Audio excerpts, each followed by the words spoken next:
The Royals will not be bringing back Dillon and DeRenne and Joe Dillon to their hitting staff. What do we make of it? We'll tell you in this edition of Locked On Royals.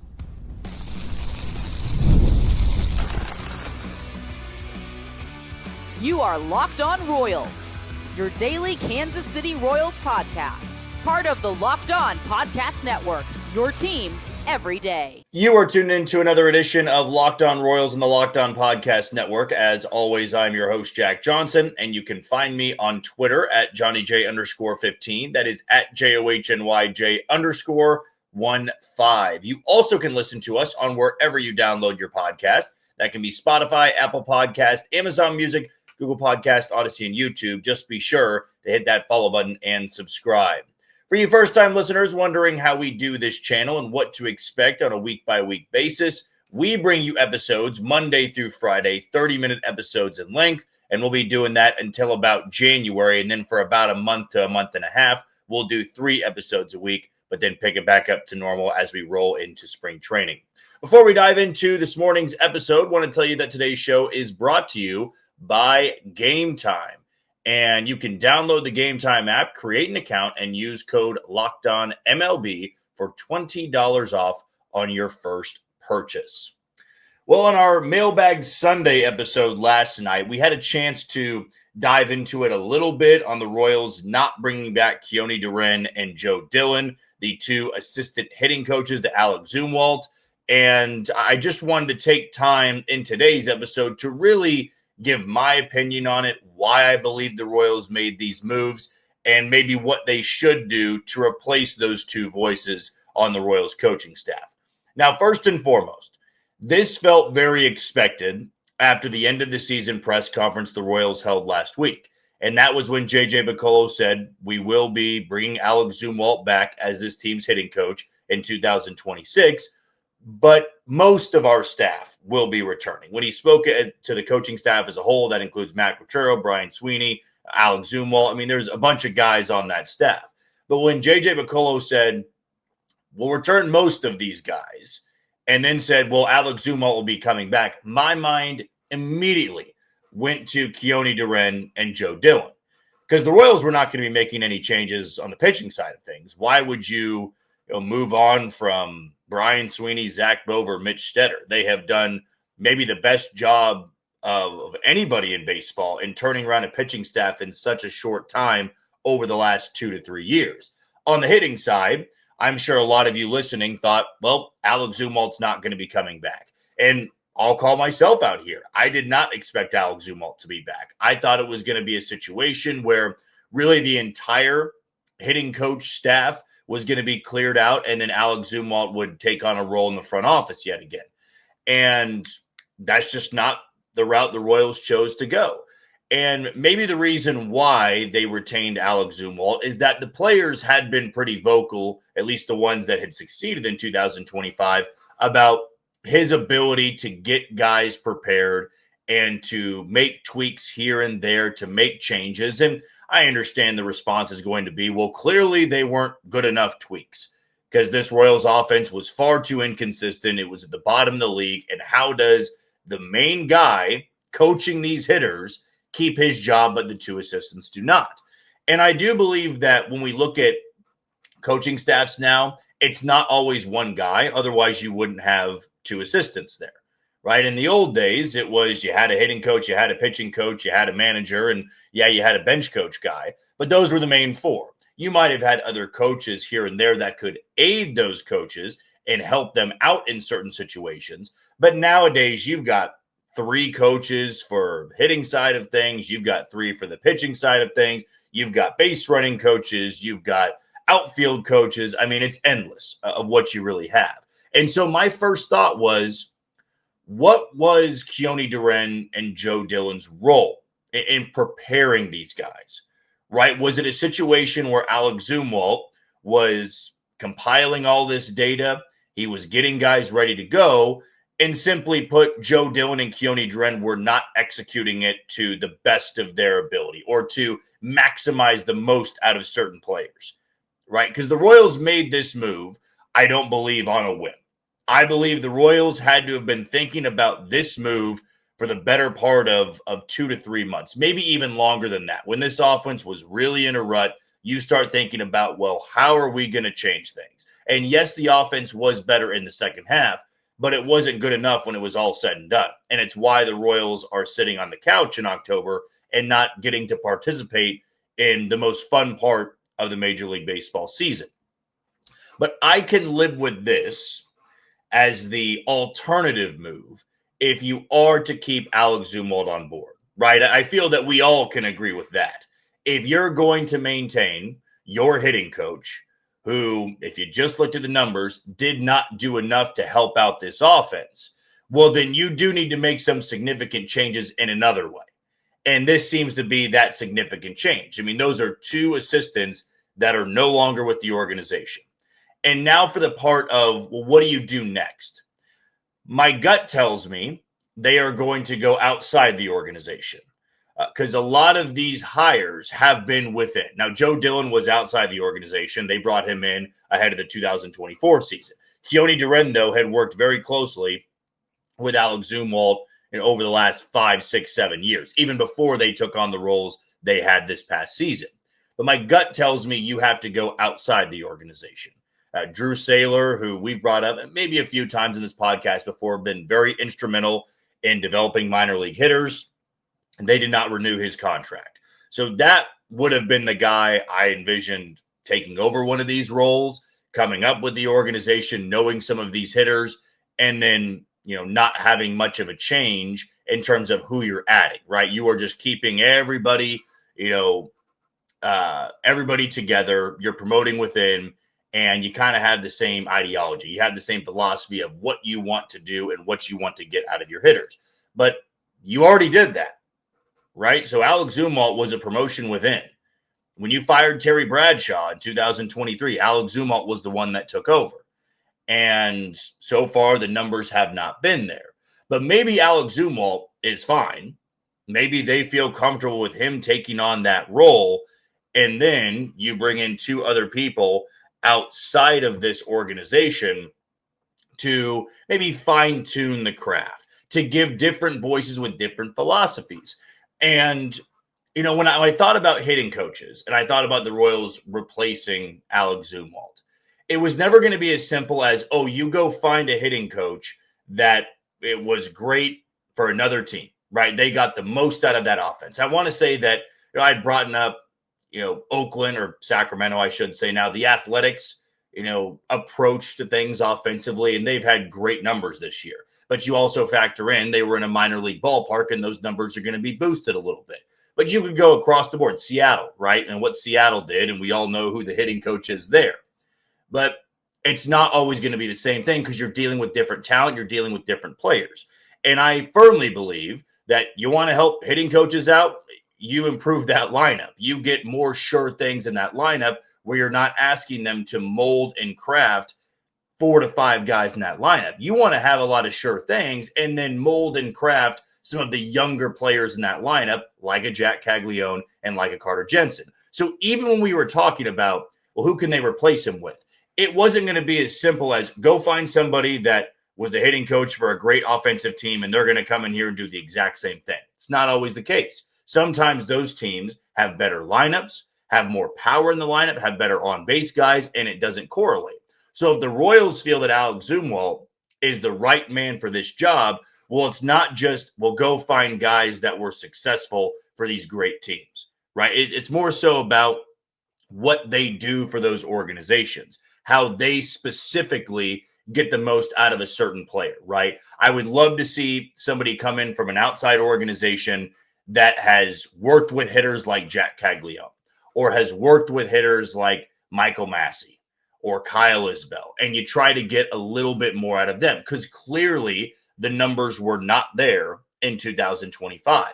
And that may make or break the Royals in 26, how good Jack Caglione and how good Carter Jensen can be, because those are two guys you want to have in the lineup pretty consistently. And those are two 22-year-olds that have a lot riding on their shoulders.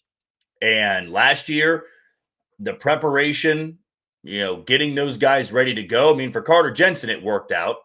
Carter looked really good in the short time he was in Kansas City. Jack Caglione did not. But the goal is to prolong that success for Carter Jensen and finally get Jack Caglione going. And that's what I imagine they're going to try to do when trying to find somebody outside this organization. Am I going to completely rule out them hiring within? I won't do that because I feel they're going to go through a lot of different interviews to find the perfect fits for this coaching staff. But I just don't know who that person would be. And again, with moves like this, when you keep on a coach that didn't have the best numbers for his group, well, then you got to make sure that the two guys you are hiring can really give that coach a good reputation, a good name next year. You want these two guys to come in and get credit to helping turning around this offense. And whether it be experienced guys, it be younger guys, analytical, old school, I don't really care. You got to find the perfect fit, though, for this roster, right? That's my takeaway. It's not just about good numbers on teams that were great offensively, right? If you bring in somebody from the Dodgers, yeah, on the surface, that seems great, or Philadelphia. But those two lineups have lineups that don't look like the Royals. And so that's why you need to find the most out of what this group can do, not what some very expensive, great team is constantly doing year in and year out. You want to see what Seattle did. You want to see what Tampa Bay can do. You want to see what the Tigers can do, right? And getting the most out of some of those players in their lineup and raising the floor of the bottom half of your lineup. We'll take our first break of the show. When we come back, I want to dive into the bullpen a little bit, who the Royals should let walk, and how they can construct it in 2026. That's next on Locked On Royals. You are tuned into Locked On Royals and the Locked On Podcast Network. I'm your host, Jack Johnson, and you can find us on wherever you download your podcast. Want to tell you about one of our sponsors today in Monarch Money. Most people can't name all their financial accounts or even what they're worth, whether it's 401ks, properties, or investments. And when you don't have the full picture, you can end up leaving money on the table. That's why there is Monarch Money. It's an all-in-one personal finance tool that brings your entire financial life together in one clean, easy-to-use interface on your laptop or on your phone. Monarch is built for people with busy lives. If you put off organizing your finances, Monarch is for you. Monarch does the heavy lifting for you. You can link all of your accounts and see clear data visuals, get smart categorization of your spending, and finally feel in control of your money without ever touching a spreadsheet. Don't let financial opportunities slip through the cracks. Use code LOCKEDONMLB at monarchmoney.com in your browser for half off your first year. That's 50% off your first year at monarchmoney.com with code LOCKEDONMLB. I've been wanting to dissect this topic for the last couple of weeks, but I just kind of shifted my focus toward the end of the year, more about this offense. And then you've got, the word of the hitting staff losing some guys or not bringing back some of those guys. Really what I should say is there were bigger fish to fry than talking about this bullpen, right? The bullpen usually becomes a talking point in spring training. You don't always evaluate it in the offseason because there are guys that are brought in last minute. I mean, even Carlos Estevez wasn't brought in until late in free agency. So you don't always get a great idea of what that group is going to look like until February. And I can't guarantee that I'll talk about this bullpen more than 2 or 3 times this offseason. It might come down to who they bring in, but that's my first point in this. I really don't feel that the Royals need to sign anybody this offseason to add to the bullpen because they have an abundance of arms and because I feel they need to operate a different way in 2026 if they are to reach October again. And I'll start it off with this. The Royals had a rotation that was incredibly banged up in 2025. And you had Cole Reagans on the shelf for an extended period of time. Kris Bubic couldn't pitch in the second half of the season. Seth Lugo wound up on the injured list 2 separate times. Michael Wacha did. Noah Cameron had missed the start, but he wasn't on the opening day roster. Lorenzen had missed a chunk of time. I mean, 6-7 guys. Bailey Falter, somebody you brought in, injured list. Ryan Berger, injured list.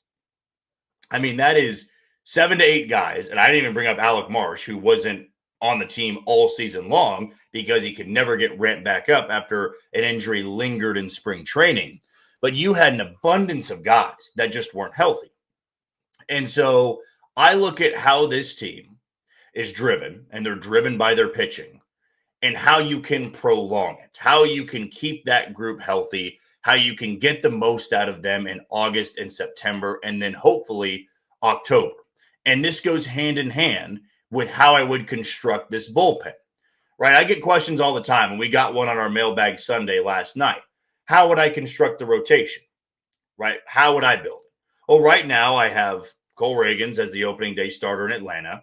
I then have Seth Lugo. I have Michael Wacha. I have Noah Cameron. I have Kris Bubic. Those are my 5. And yes, you have 3 lefties there, so maybe you want to stagger it a little bit more. Maybe I go Cole Reagans, Seth Lugo, Noah Cameron, Michael Wacha, and then Kris Bubic. That feels more likely to go lefty, righty, righty, right? I think that's how it would be. Or just one. You can't have back-to-back lefties is what I'm saying here. I'm getting too twisted up in my head there. But those are the 5 that I would be rolling with. And so the question is, what do you do with Ryan Bergert and Stephen Kolek? And my initial thought was you keep them stretched out in Omaha. You don't put them in the bullpen. You're not maximizing their value. You need to make sure that these guys are ready to start in case somebody goes down. But now I've had a change of heart on it. I don't see why Ryan Bergert and Stephen Kolek can't be in the bullpen to open up 2026. And to have that length, that stability in the front half of your bullpen. We always talk about the back end of your bullpen.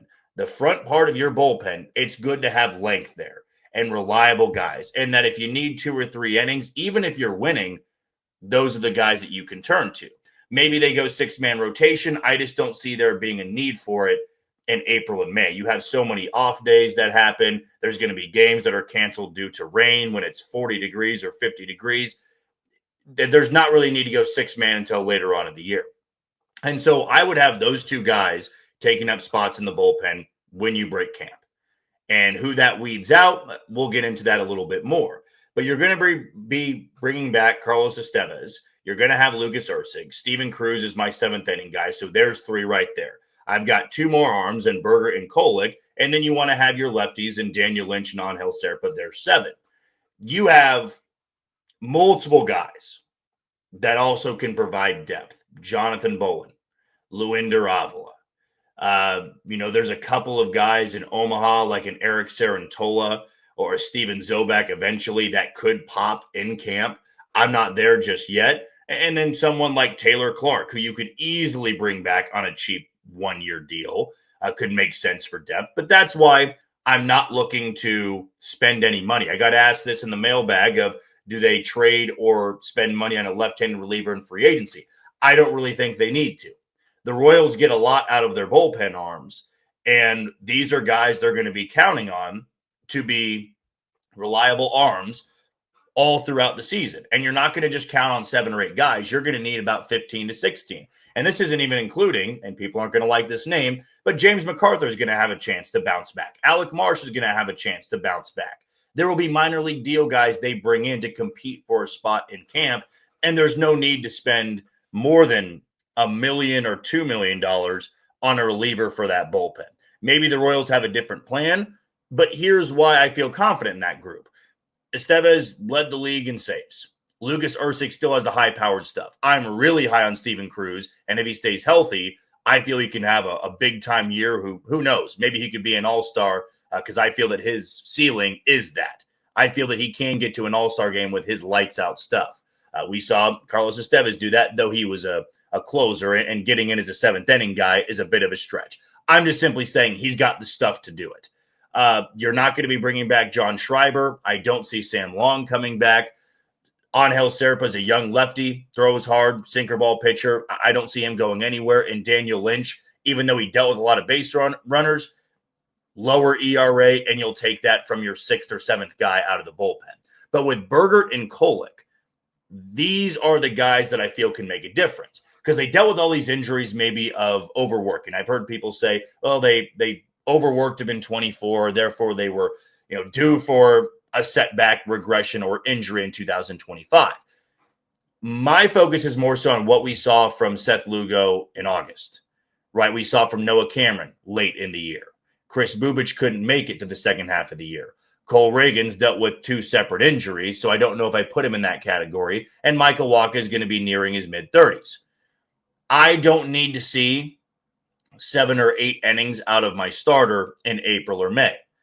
And it probably needs to be more of a pitch count thing than inning workload, right? If Seth Lugo is pitching in April next year and he's through, 6 innings on 65 or 70 pitches, I'm not pulling him from the game because you say, oh, he's at 6 innings. No, I'm just strictly looking at pitch count. And I almost wonder if the Royals could look at some of those guys that have struggled late in the year and say, in April and May, we're all right pulling him in the 5th inning if he's got 80 pitches. Or we're all right pulling him in the 7th inning when he's at 85. We don't need to squeeze an extra inning out of it. Where you're not really eclipsing 100 pitches until later on in the summer when the weather warms up and you can feel a little bit better pitching out there. And to have Berger and Kolek, who can both throw out of the bullpen, but have that length to throw multiple innings, that can be the difference. Whereas in this past season, if you pulled Noah Cameron or Seth Lugo or Walker in the 5th inning, well, who was your 6th inning guy? Right? It was John Schreiber, which that's fine, but then you're going 1 inning, 1 inning, 1 inning, 1 inning for your bullpen, and you might wear them out a little bit more. If you can get that swing guy to take over in the 6th and go 6th and 7th, and then you could turn it over to an Ursig or a Estevez in the 8th and 9th, I feel much better about that. I feel Kolek can do that. I feel Berger can do that. And you're still getting a ton of value out of them because it gives relief to the starting rotation that needs to be more effective in August and September when the Royals are trying to make a push. I've always said this, and I'm going to reiterate it before we move on to our final segment. I would rather have a very solid 140 innings from a pitcher than a mediocre 180, right? Would I rather take a 3.25 ERA from Seth Lugo in 140 innings, or would I take a 4.25 or 4.1 ERA from Lugo in 180? If you have a good bullpen, there's no shame in using that bullpen a lot early on in the year. If you've got the depth, it can work out. Look at Cleveland in 2024. Least amount of innings out of their starters, yet they won the division and won 95 games. Now their bullpen was taxed in October, but that's a part of having that depth and being able to rely on multiple guys to get you through a game and not just a 3-headed monster in the back end of the 7th, 8th, and 9th. We'll take our final break of the show. When we come back, speaking of the rotation, speaking of the bullpen, what should the plan be for Kris Bubic? I'll give you my opinion next on Locked On Royals. You are tuning to Locked On Royals and the Locked On Podcast Network. I'm your host, Jack Johnson, and you can download us on wherever you listen to your podcast. Our final sponsor we want to tell you about is our title sponsor in Gametime. There's nothing like catching a baseball game live, the energy, the crowd, the chance to see your team in person. But actually getting tickets, that's the tough part. Queues, login screens, surprise fees, it takes all the fun out of it. That's why I use Gametime, the app that gives the advantage back to the fans. Gametime is fast, easy, and backed by the Gametime guarantee. You'll always get 100% authentic tickets delivered on time and at the best price. Plus, all fees are included, so the price you see is the price you pay. Download the Gametime app, create an account, and use code LOCKEDONMLB for $20 off on your first purchase. Those terms apply, so again, use promo code LOCKEDONMLB for $20 off. Swipe, tap, ticket, go, and download Gametime today. This is going to be a conversation I feel we all have over the next 3 to 4 months. And it probably will not be decided until spring training. And that's Kris Bubic and how they should handle a guy not as fragile as him. I don't want to call him fragile because Tommy John, it happens to pitchers. And then last year he gets the rotator cuff strain. Now he and Cole Reagans have had the same injuries before. Cole Reagans had Tommy John, Kris Bubic did, and they both had the rotator cuff sprain in 2025. But we have seen two sides of Kris Bubic. We have seen an all-star level starter, and we've seen a lights-out 8th inning guy that the Royals were able to use in October of 2024. And should Mac Quatrero and J.J. Picollo and really the Royals front office personnel and coaching staff get together and come to an agreement that he either needs to be a starter the rest of the way and you roll the dice, or you need to minimize his workload, maybe get a really good reliever, but he's a 1-inning guy, right? Because that's the pro and con of these things. The pro of being a starter, Kris Bubic was all-star material he got into the All-Star game in Atlanta in 2025. He was a top 5 guy in ERA for the first half of the season. And he was striking out guys at a high clip. He wasn't walking anybody. I mean, it was a treat to watch Kris Bubic throw every 5th day. But then he suffers the injury. He's shut down for the rest of the year, and he does throw over 100 innings. And coming off a year in which he threw 30, I believe it was, and he was recovering from Tommy John, maybe we should have just all seen this coming, where he had to start to get stretched out, but he was going to hit a wall, whether it was due to injury or it was going to be due to performance in about, June or July, or maybe July and August. That was always going to be the outcome for Kris Bubic. And I remember when he was shut down for the year, he said it was something that he was dealing with for a little bit. So it's not like this popped up out of nowhere. This was somebody that might have hit a wall much earlier than we even anticipated. So going into 26, where you have all of these arms at your disposal, like the Royals could start Ryan Berger in the rotation and move Bubic to the bullpen, and you'd still feel okay about that move because Kris Bubic's stuff can really play up in the bullpen. Not in the way of throwing 97, 98, 99, but he's got the swing and miss, a devastating changeup, a devastating slider, and it's from the left side with a funky angle. That can play nicely in the bullpen. But you are rolling the dice a little bit with Ryan Berger, who, yes, looked great, but he's not as good as Kris Bubic. And I will die on that hill. I mean, Ryan Berger had good stuff, but Kris Bubic had really good stuff, and we kind of just forgot about it once he went on the injured list for good. I mean, this was the best starter for the Royals in the first half of the season. So that's why in my pick, as I stated in the second segment, he is in my rotation. I would handle him a bit differently.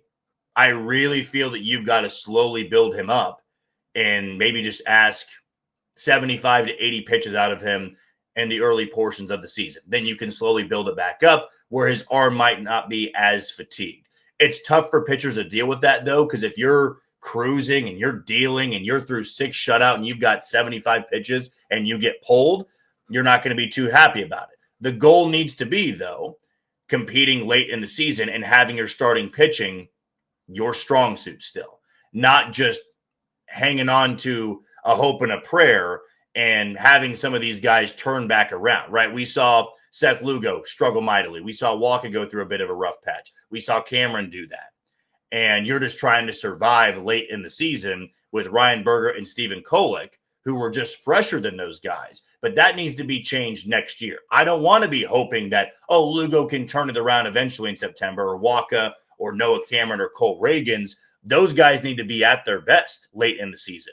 And that's why handling them differently still gives me confidence that Kris Bubic can be a starter. If he's the number 5 guy, yeah, he might be, looking good through 4 or 5 innings, but if the pitch counts up, I'd rather save those bullets for later on in the year. And Alex Cora, even though the Red Sox went home in the wild card round after losing Game 3 to the Yankees, he was asked about Garrett Crochet and leaving him out there in that Game 1 outing where he threw 117 pitches. And he brought up a game earlier in the year against the Mets where he had 5 innings of shutout ball and the pitch count wasn't that high, but they pulled him so that he could be fresher and ready to go late in the season. And with Kris Bubic, that's how I'm going to be operating. I'm not scared for him to get injured in 2026 because that's just a part of this game. You can't operate out of fear of, he did get hurt last year, and what if he gets hurt again?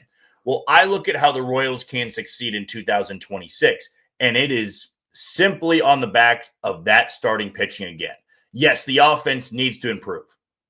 And if this offense can be middle of the league, then I like their chances of competing for a division title because I feel that strongly in their rotation and their bullpen depth.